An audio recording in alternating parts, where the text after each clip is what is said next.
Nais mo bang makatikim ng pagkaing kakaiba sa pandinig? Halika't matutong gumawa ng banana pancake. Hindi lingid sa kaalaman at panlasa nating mga Pilipino ang karaniwang pagluto sa saging. Madalas itong piniprito o di kaya ay binabalot sa lumpia wrapper para gawing turon. Pero ang tanong, pwede rin kaya itong ihalo sa masarap at malambot na pancake? Narito ang mga sangkap na kakailanganin. 2 pirasong hinog na saba, 1 itlog, 1 pakete ng pancake mix, 3/4 na tasa ng tubig, at mantika.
Pagkatapos lutuin ang lahat ng mixture, oras na para sa plating.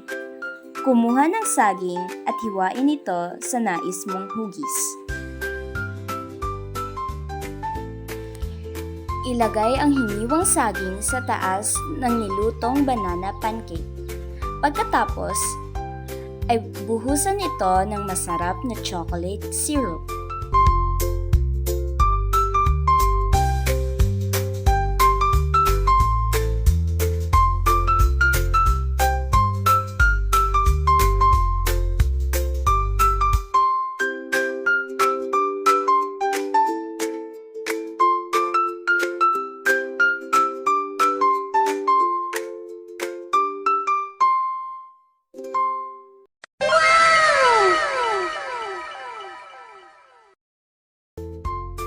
Oras na para tikman ang ating niluto.